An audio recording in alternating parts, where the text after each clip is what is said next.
Okay, so, sino ang unang hari ng bansang Israel? Anong pangalan niya? Si Saul. Good king ba? O bad king? Si Saul. Bad king. Bakit? Hindi siya nagmahal sa Diyos. Hindi siya sumunod sa Diyos. Mayabang si Saul. Ayaw niyang magpasako sa Diyos. Sino ang ikalawang hari ng bansang Israel? Si David. Good king ba? O bad king si David? Good king. Diba? Mabuting hari siya. Magmahal siya sa Diyos. At sa series natin, nakita natin, siyang chosen king. Siyang hari na pinili ng Diyos. Siyang savior king. Siyang hari na ginamit ng Diyos para iligtas ang kanyang bayan. Siya ang suffering king. Nagdusa si David, pero nanatili siyang tapat sa Diyos. Nagtiwala siya sa Diyos kahit na nahirapan siya.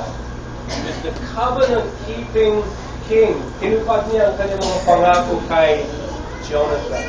Mabuting hari si David. But you know, even the best king, even yung best king sa lumang tipan, yung best king, yung pinakamabuting hari ng bansang Israel, makasalanan din siya. Last time we saw the sinful king, nagkasala si David. Napulit siya sa matinding kasalanan. Anong ginawa ni David? One day, naglalakad siya sa bubungan ng kanyang palasyo at nakakita siya ng isang babae, naliligo siya. At wow, napakaganda ng babae. Sabi ni David, wow, maganda siya. At gusto niyang malaman kung sino siya. At sabi nila, asawa ni Urias. Anong ginawa ni David? Nagkaroon siya ng pagnanasa para sa babaeng ito at kinuha niya siya. At sumipin siya kay Bathsheba. Tapos sabi ni Bathsheba kay David, buntis na ako. At grabe, nagulat si David. Worried si David. Yung asawa ni Bathsheba, nasa digmaan siya, malalaman siya. Hindi siya ang tatay ng kanyang anak. Anong gagawin ko? May plano si David, pero hindi successful ang kanyang plano. So, anong ginawa niya? Pumatay siya ng isang innocent tao. Pinatay niya si Urias. Wow! Napakasama ng ginawa ni David. Diba? Matinding kasalanan ito. Murderer si David. So, ano yung susunod na bahagi ng ating series? Ngayon, the sinful king. What's the next part? The king who God killed, ang hari na pinatay na God killed dahil sa kanyang kasalanan. Ito ba ang susunod na bahagi ng ating series? What's part number 6, Michael? Salamat. Yan. The forgiven king. The king who God forgave. At ngayong umaga, meron tayong 4 na C sa ating mensahe. 4 na C tungkol sa forgiveness ni Haring David. Michael, sira ang remote, kinain ng mga langgam ng mga components sa loob. Yan. So, yung unang C ngayong umaga, conviction of sin, ang pagkadama ng kasalanan. Buksan natin ang ating mga Biblia sa 2 Samuel chapter 12. 2 Samuel chapter 12, verse 1. At isinugo ng Panginoon si Nathan kay David. Now, una sa lahat, isipin natin ang biyaya ng Diyos sa verse na ito. The grace of God in seeking. Imagine kung sinabi ng Diyos, wow, okay, nagkasala si David at iwanan ko siya sa kanyang kasalanan, hintayin ko ang pagsisisi ni David. Ano mangyayari kung ito ang ginawa ng Diyos? What do we see here in this passage? Uncomfortable ba si David? Parang meron ba siyang conviction sa kanyang kasalanan? Guilty pa siya? Hindi pa siya makatulog dahil sa ginawa niya?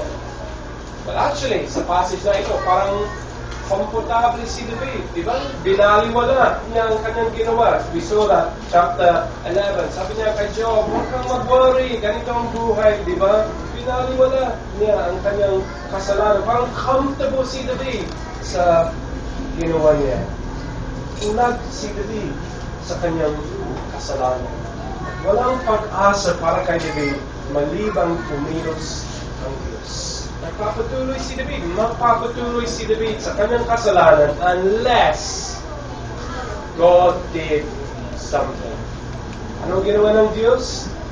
Nagsugo siya ng propeta kay David. Mga kaibigan, may bad news sa Bible. Anong bad news sa Bible? Lahat tayo ay makasalanan sa harapan ng isang banal na Diyos. Pero may good news din sa Bible. Anong good news sa Bible? May Diyos na naghahanap at naawa sa mga makasalanan. Imagine kung sinabi ng Diyos, okay, yung mga tao sa mundong ito, makasalanan sila, kung magbabago ang buhay nila, kung magiging perfecto sila, tatanggapin ko sila.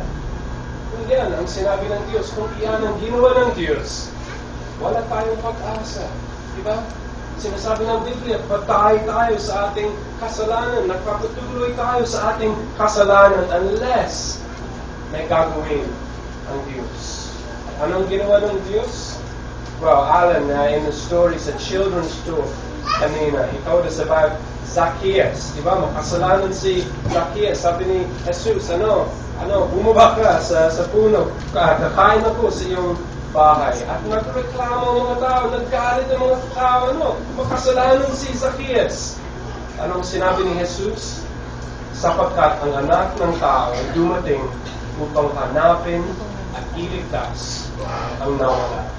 Ang anak ng tao ay dumating upang hanapin at iligtas ang nawala. Dumating si Jesus para iligtas ang mga makasalanan. Ito ang ginawa ng Diyos. Ang biyaya ng Diyos in seeking sinners. But also, in this first point, seeking natin ang biyaya ng Diyos in showing David the truth.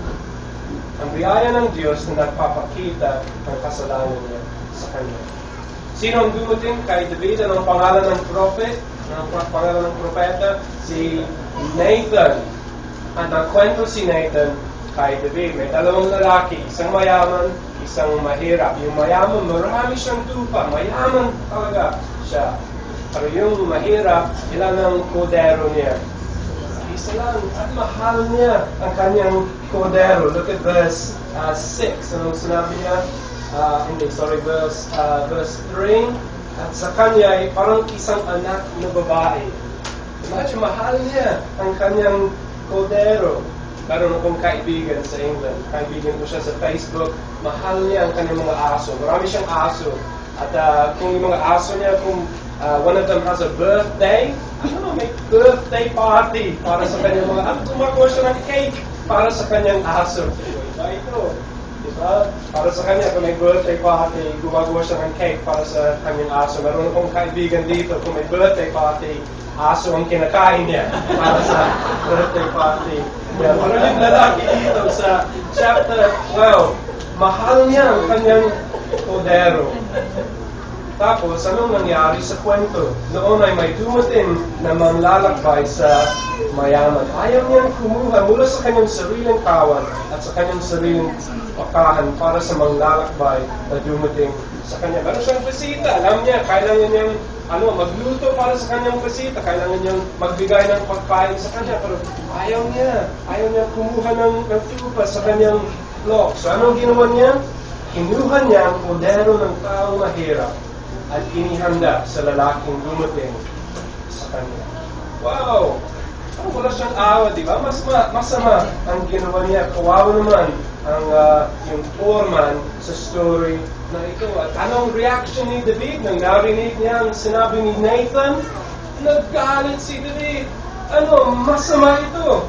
Anong dapat na parusa para sa kanya? Anong nararapat sa kanya? Verse 6, kanyang ibabalik ang kodero na may dagdag na 4. Ito ang sinasabi ng kautusan, pero kulang pa ito para kay David. Anong sinabi niya? Verse 5, ang lalaking gumawa nito ay karapat-dapat na mamatay. Dapat siyang mamatay dahil sa ginawa niya. Sino ang lalaki na gumawa nito? Sino ang lalaki na nag-iisip na walang justice sa aking kaharian? Sino ang lalaki na nag-iisip na walang parusa para sa ganitong klaseng kasalanan? Naggalit si David. At anong sinabi ni Nathan sa kanya? Ikaw, you are the man. Ikaw ang lalaki. Imagine, ulag si David sa kanyang sariling kasalanan. Diba? Naggalit siya sa ginawa ng tao sa kwento ni David. Pero anong kasalanan ng tao sa kwento ni Nathan? He just took a sheep. Lupa lang ang kinuha niya. Anong kinuha ni David? Asawa ng isang lalaki. Tapos yung rich man sa story ni Nathan, he ate a lamb. Malungkot ito, parang pudero lang ito, di ba? Anong ginawa ni David? Pumatay siya ng isang innocent yung tao. Pero nakita niya ang kasalanan ng mga iba. Hindi niya nakita ang kanyang sariling kasalanan. Ulag siya sa kanyang kasalanan. Actually, madalas, ganito tayo, di ba? Ganito tayo. Madali lang, lagi madali lang maging magalit sa kasalanan ng mga iba. Mayabang siya, madali lang makita ang kanyang kayabangan. Pero mahirap makita ang kayabangan sa ating sariling buhay. Well, ipinakita ng Diyos kay David ang kanyang kasalanan. Verse 9, gumawa ng masama sa harapan ng Diyos. Pinakita ng Diyos kay David ang kanyang kasalanan. Actually, pinapakita ng Diyos sa atin ang ating kasalanan. Kung gusto mong maging Christian, anong unang hakbang kung gusto mong maging Christian? Anong first step? Kailangan mong malaman na makasalanan ka. Actually, mahirap ito, di ba? Painful ito, masakit ito, pero biyaya ng Diyos ito. Siguro meron sa atin ngayon, when you listen to sermons, kung nakikinig kayo sa mga mensahe, medyo uncomfortable ang feeling mo. Kung sinasabi ng Biblia na makasalanan tayo, medyo uncomfortable. Totoo ito, mas masakit ito. At pagkatapos ng service, ayoko bumalik doon. Uncomfortable yan. Pero kung nakikita natin ang katotohanan, biyaya ng Diyos. Huwag tayong lumaban sa katotohanan. At actually, mga kaibigan, conviction ay hindi para sa mga non-Christians lamang. Diba? Kahit na Christian ka, God still shows us our sin. Lifetime process ito. Sa buong buhay natin, marami tayong natutunan tungkol sa ating puso. I wonder, pinapakita ba sa iyo ang Diyos na maling sa buhay mo? Huwag kang lumaban. Biyaya ng Diyos ito. Kung anong ginagawa natin, kung meron kang kaibigan na lumalapit sa iyo, sinasabi niya, mali ang ginawa mo, mali ang ginawa mo, kasalanan ito. Huwag tayong magalit sa Kanya. Biyaya ng Diyos ito. God shows us our sin. Pinapakita ng Diyos sa atin ang ating kasalanan upang tayo ay maligtas. And when you become a Christian, ipinapakita ng Diyos sa atin ang ating kasalanan upang tayo ay gawin para conviction of sin. Yung akalawang say sa ating passage ngayon, salamat Michael, confession of sin. Ang pag-amin, tama ba ang message? Ang pag-amin ng kasalanan. So, kung may nagsasabi sa iyo, nagkasala ka, anong ginagawa mo? Anong reaction mo? Karaniwan, anong ginagawa natin? Sometimes, minamaliit natin ang ating kasalanan. Diba? David, ikaw ang lalaki. Oo, nagkamali ako, pero tao lang ako, di ba? Hindi big deal ito. Nathan, tingnan mo ang mga hari ng iba't ibang bansa. Alam mo ba kung ano ginagawa ng hari ng mga Ammonites o yung mga Philistines? Pinapatay nila ang kanilang mga anak. Masama ito, pumunta ka doon sa kanila. Sabihin mo sa kanila, ikaw ang lalaki. Di ba? Hindi big deal. Ang ginawa ko, mas masama sila. Mas masama ang ginawa nila kaysa sa akin. Or, what else do we do? Sometimes we blame others. Diba? Sinisisi natin ang iba. David, ikaw ang lalaki. Oo, pero kasalanan ni Bathsheba. Diba? Bakit siya naligo sa isang public place? Bakit hindi siya naligo sa loob ng bahay niya? Diba? Kasalanan niya. Nakita ko siya. Pero kasalanan ni Bathsheba. Kasalanan ni Joab. Bakit siya pumayag sa aking plano? Diba nang sinabi ko, patayin mo si Urias, Ano, kailangan niyang sabihin sa akin, ano, bawal ito, masama ito. At ano, syempre, ako nag-utos, pero si Joab ang gumawa. Siya ang nagkasala, di ba? Kasalanan ni Joab. So, sinasabi ng Biblia na makasalanan tayo. Anong ating reaction? Sometimes, we minimize it, don't we? Minamaliit natin ang ating kasalanan. Maraming beses may mga nakausap ako at sinabi ko, ano, pupunta ka ba sa langit? Oo, siyempre. Bakit? Kasi mabuting tao ako. No, makasalanan ka ba ako? Makasalanan ako, pero tao lang ako, di ba? Ano, tao lang siyempre, nagkasala ko. Pero mabuting tao ako. Minamaliit nila ang kanilang kasalanan. So sometimes we blame others, don't we? Ano, sinasabi ng Biblia, makasalanan ako, pero actually, ang katotohanan, kasalanan ng magulang ko. Yan ang dahilan kung bakit ganito ang aking ugali. O kasalanan ng aking mga kaibigan dahil sa kanilang influence. O dahil sa mga circumstances, mahirap ako, o kulang ang education ko. Ito ang dahilan kung bakit ganito ako. Na mahalaga ang mga bagay na ito, may mga bad influences sa ating buhay. Pero anong sinabi ni David? Nang lumapit kay si Nathan sa kanya, nang sinabi ni Nathan, "You are the man." Anong sinabi ni David? Verse 13, "Ako'y nagkasala laban sa Panginoon." Ako'y nagkasala laban sa Diyos. Walang excuse. Walang excuse. Sabi niya, oo, totoo ang sinasabi niya. Nagkasala ako laban sa Diyos. Inamin mo na ba ito? Makasalanan ako. Wala akong excuse. Sa harapan ng isang banal na Diyos, makasalanan. Anong dahilan? Anong sinabi ni David? Anong dahilan kung bakit siya ay nagkasala? Well, look at Psalm 51 verse 5 and 10, yung awit na binasa ni Kuya Ray sa simula ng ating service. Psalm 51 verse 5 and 10. At yung heading sa awit na ito, yung awit ni David ng si Nathan na propeta ay dumating sa kanya pagkatapos na siya ay makapasok kay Bathsheba. So ito ang reaction ni David. Sabi ni Nathan sa kanya, ikaw ang lalaki. Ito ang reaction ni David. Look at verse 5. Ano daw ang dahilan kung bakit nagkasala si David? Verse 5, narito, ako'y ipinanganak sa kasamaan at ipinaglihi ako ng aking ina sa kasalanan. Verse 10,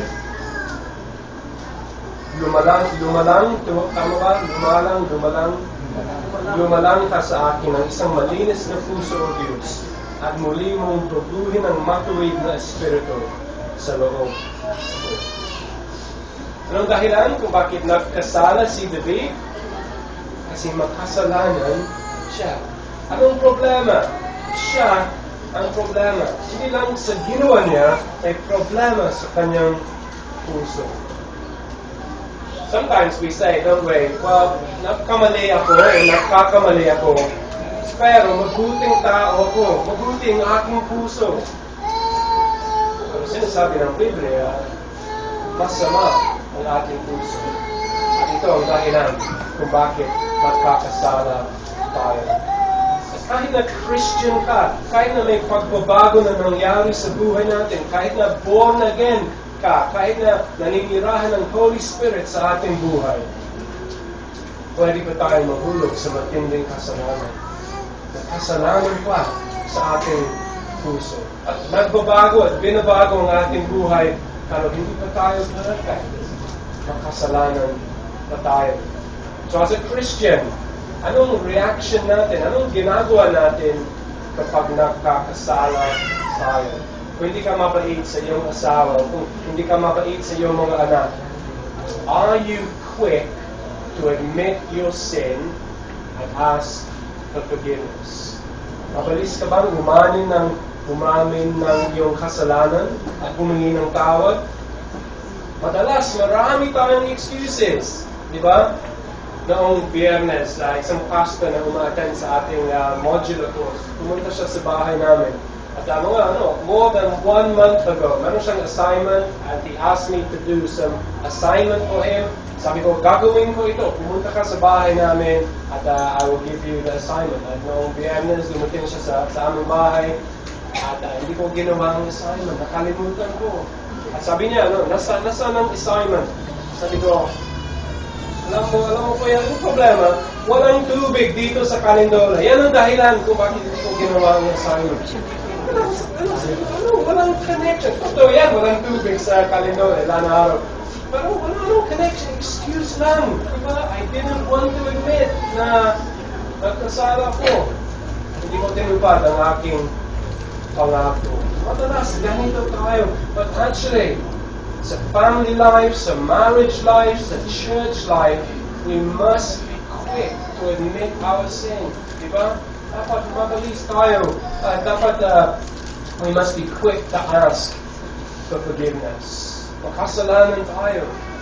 We must confess our sin. So, yung conviction of sin, confession of sin. Number 3, yung third C, consequences of sin. Yung bunga ng kasalanan. So, inamin ni David ang kanyang kasalanan, nagsisi si David. So, what do we expect? What will happen now? Well, maybe we expect, sasabihin ng Diyos sa kanya, okay, I forgive you. At mula ngayon, masaya ang lahat. Now, totoo, may forgiveness para sa kanyang kasalanan. Point number 4, makikita natin ito. Para mga kaibigan, may mga consequences pa para sa kasalanan ni David. Kahit na nagpapatawad ang Diyos, may bunga pa sa buhay. Consequences of sin. Serious ang kasalanan. Sinisira ng kasalanan ng mga buhay. Sinisira ng kasalanan ng ating buhay. Sinisira ng kasalanan ng buhay ng mga iba. Ito ang dahilan kung maraming babala sa Biblia. Mga kaibigan, huwag kayong magkasala. Even warnings against adultery. Look at Proverbs chapter 6, verse 32.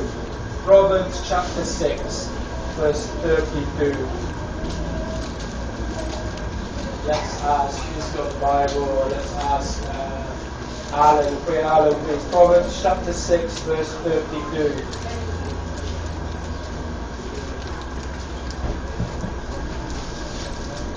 Walang sariling bait siyang niya, ang gumagawa niyo ay sarili ang sinisira. Okay? Yung babala dito, against adultery, ang gumagawa niyon ay sarili ang sinisira. Maraming warnings sa Bible. Pakinggan natin ang mga warnings sa mga babalang ito. Never treat sin lightly. Bakit? May forgiveness ba? Oo, may forgiveness. Pero may consequences para sa kasalanan. May bunga para sa kasalanan. Anong consequences para kay David? Anong nangyari sa kanya dahil sa kanyang kasalanan? Well, we see in chapter 12, namatay ang anak ni David. Namatay ang baby nila. Tapos, nagkaroon siya ng kaguluhan sa kanyang pamilya. 2 Samuel chapter 13, yung isa sa mga anak ni David, ang pangalan niya ay Amnon, at ni-rape niya ang kanyang kapatid. At yung ibang anak ni David, Absalom, ang pangalan niya, pinatay niya si Amnon. Tapos, 2 Samuel chapter 14 and 15, nagrebelde si Absalom laban sa kanyang tatay. Gusto niya maging hari at tumakas si David. Magulo talaga ang kanyang pamilya. Bakit? Consequences. Bunga ng kanyang kasalanan. Meron akong kaibigan at doon, member siya sa isang church dito sa Pilipinas at Christian siya, pero gusto niyang magkaroon ng asawa at may boyfriend siya, hindi siya Christian. At yung ginawa nila, live-in sila. At sabi ng kaibigan ko sa akin, may plano ako. Ito ang plano ko. Sabi niya, alam ko mali ang ginagawa ko. Alam ko kasalanan ito. At dahil dito, alam ko may consequences, may discipline sa church. Pero ito ang gagawin ko. Ikakasal kami. Pagkatapos dyan, magsisisi ako, pabalik ako sa church, magiging membro uli ako. Ito ang plano ko. So magkakaroon ako ng asawa, at pagkatapos ng ilang buwan, makakabalik ako sa church. Anong problema? What didn't she say? The problem is this. Ang mga hangganan ng Diyos ay para sa ating kabutihan. Ang mga utos, ang mga hangganan ng Diyos ay para sa ating kabutihan. Ito ang unang lie ng Diablo, di ba? Sa Genesis chapter 3. God said, do not eat the fruit of that tree. Ano mangyayari kung kakainin ninyo ang prutas sa tree na ito? Mamamatay kayo. Anong sinabi ng Diablo? Hindi kayo mamamatay. Hindi totoo yan. Alam ng Diyos kung kakainin ninyo ang fruit sa tree na ito, kayo ay magiging tulad ng Diyos. Ibig sabihin, sabi ng Diablo, ang mga hangganan ng mga utos ng Diyos, hindi para sa iyong kabutihan. Mahigpit ang Diyos. Ayaw ng Diyos na masaya kayo. Pero ang katotohanan, alam ng Diyos kung anong best para sa atin. Diba? Para kay Adam and Eve, kinain nila ang fruit. Anong nangyari? Namatay sila. Sinira ng kasalanan ang lahat. Para kay David, he took a wife, stole somebody else's wife. Anong nangyari? Magulo talaga ang kanyang buhay dahil sa kanyang kasalanan. Ibig sabihin, mga kaibigan, ang mga utos ng Diyos ay para sa ating kabutihan. May bunga sa kasalanan. Consequences sa ating sin. Finally, point number 4. Point number 4, cleansing of sin. Paglilinis ng kasalanan. Verse 13, sinabi ni David, ako'y nagkasala laban sa Panginoon. Sinabi ni Nathan kay David, inalis din ng Panginoon ang iyong kasalanan. Hindi ka mamamatay. Hindi ka mamamatay. Adulterer si David, murderer si David, banal ang Diyos, nagagalit siya sa kasalanan. What did David deserve? Anong nararapat para kay David? Death. Diba? Hell ang nararapat para sa kanya. Pero anong nangyari kay David? Pinatawad siya ng Diyos. Psalm 51 verses 1 and 2 and 7. Pinatawad siya ng Diyos. And what do we say? That's not fair. Diba? That's not fair. Makasalanan si David. He deserves death. He deserves hell. And God forgave him sa kanyang kasalanan. At ganito ang biyaya ng Diyos. Anong ibig sabihin ng biyaya? Ang kabutihan at kabaitan ng Diyos sa mga tao na nararapat sa kanyang galit at parusa. Meron akong kaibigan sa England, pastor siya. One time, nagturo siya sa isang school assembly para sa mga elementary children. At hindi Christian, government school ito. At sinabi niya, okay, mga bata, pakitaas ang kamay kung if you've been good today, kung mabuti ka ngayon. Halos lahat ng mga bata, they lifted their hands up. Sabi ng pastor, meron kong reward dito, may chocolate dito. Pakitaas ang kamay kung mabuti ka ngayon. So, halos lahat. Tapos sabi niya, okay, sige, pakitaas ang kamay kung masama ang ginawa mo ngayon. Isa lang. Isang bata lang, tumasa. Sabi ng pastor, anong ginawa mo? Sabi niya, binugbog ko ang aking kapatid. Sinaktan ko ang aking kapatid. Sabi ng pastor, sige, halika. Chocolate at para sa iyo. At nagalit ang mga bata, nagalit ang mga tao.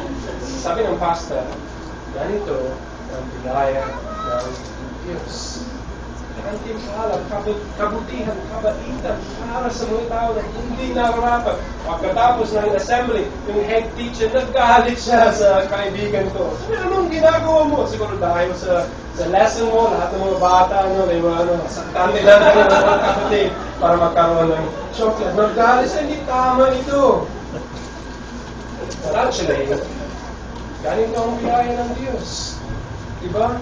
David, adulterer and murderer, sabi ng Diyos, inalis din ng Panginoon ang iyong kasalanan. But here's the question. Ito ang tanong. Paano mapapatawad ng Diyos ng kasalanan? How can God forgive sin? Kung siya ang matuwid na hukom at kung nagagalit siya sa kasalanan. Imagine, isang judge dito sa Pilipinas. at he's a judge, and they bring the cases. Yung unang case, anong kasalanan niya? Murderer siya. Ay bro, wag kang mag-worry, I forgive you. Okay, walang parusa. Yung second case, magnanakaw siya. Sinasabi ng judge, ay wag kang mag-worry ha, I forgive you, walang parusa. Nagagalit ang mga tao, di ba? Kung matuwid siya, dapat may parusa para sa kanilang kasalanan. Isang matuwid na hukom, kailangan niyang magparusa sa kasalanan. Dapat may justice. Pero paano siya magpaparusa? Paano magpaparusa ang Diyos sa kasalanan at magpapatawad sa mga makasalanan? Diba? Kung may justice, dapat may parusa, walang awa.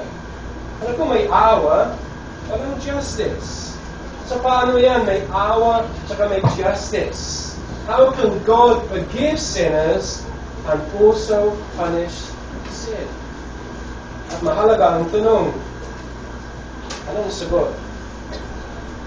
Well, dahil sa ginawa ng dakilang hari.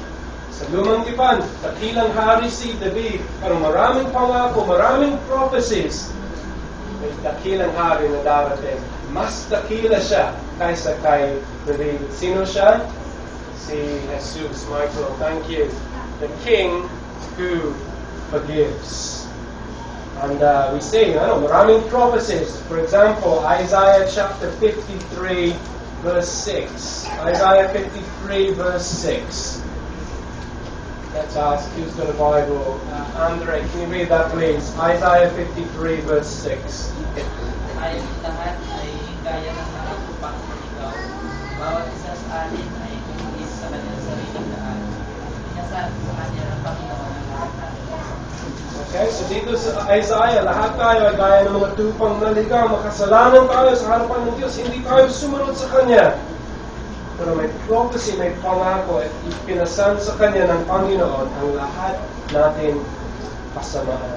At nang dumating si Jesus, anong ginawa niya? Look at Mark chapter 2, verse 7. Mark chapter 2, verse 7. Marcos chapter 2, verse 7. Verse 5. Verse 5, 6, and 7. Who's got a Bible? Mark. Can you read that please? Marcos chapter 2, verse 5, 6, and 7. Nung makita ni Jesus ang kanilang pananampalataya, sinabi niya sa loob, Anak, pinatatawad na ang iyong mga kasalanan. May ilan sa mga eskriba na nakaupo roon, nagtatanong sa kanilang mga puso. Bakit nagsasalita ng ganito ang tao nito? Siya'y lumalapastangan. Sinong makapagpapatawad ng mga kasalanan maliban sa Diyos? Kaya nung sinabi ni Jesus sa kanya, Anak, pinatatawad na ang iyong mga kasalanan. Nagalit ang mga tao. Sabi nila, bakit nagsasalita ng ganito ang taong ito? Blasphemy ito. Sino ang makapagpapatawad ng mga kasalanan maliban sa Diyos? Sa totoo ito, di ba? Imagine kung masama ang sinabi ni Kuya Ray kay Kuya Kip at nasaktan si Kuya Kip dahil sa sinabi ni Kuya Ray. At imagine, lumalapit ako kay Kuya Ray at sasabihin ko, Kuya Ray, I forgive you. I forgive you. Maganda ito, pero anong problema? Hindi siya nagkasala laban sa akin, di ba? Nagkasala siya laban kay Kuya Kit. Dapat si Kuya Kit ang magpapatawad kay Kuya Ray. Ito ang sinasabi ng mga tao dito, ang ating kasalanan ay laban sa Diyos. Pero anong sinabi ni Jesus? I forgive you. So, sino si Jesus? Bakit meron siyang authority to forgive sins? Siya ang anak ng Diyos.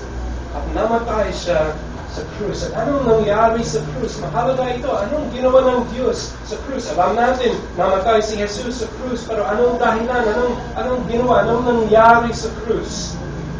Romans chapter 3, verse 26. Romans 3, verse 26. Kuya Ray, please. Romans 3, verse 26.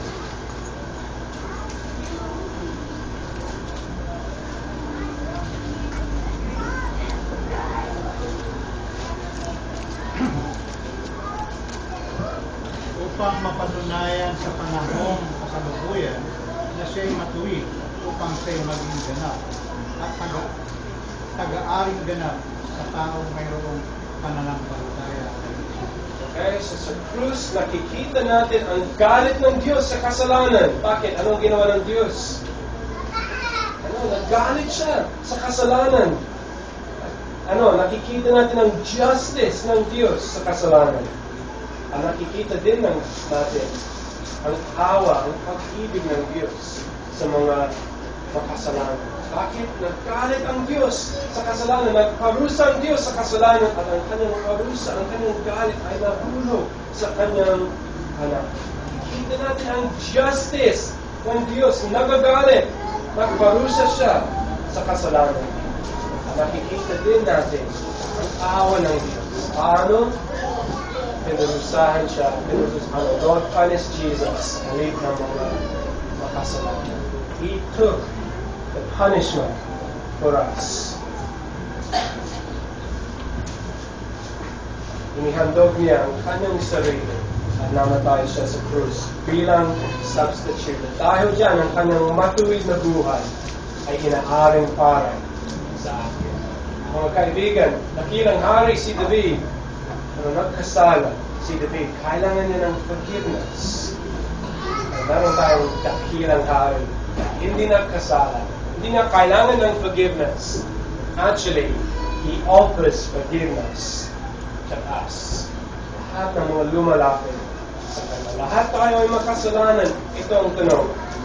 Mapatawad na ba ang iyong kasalanan? Inamin mo ba ang iyong kasalanan? Nagsisi ka ba?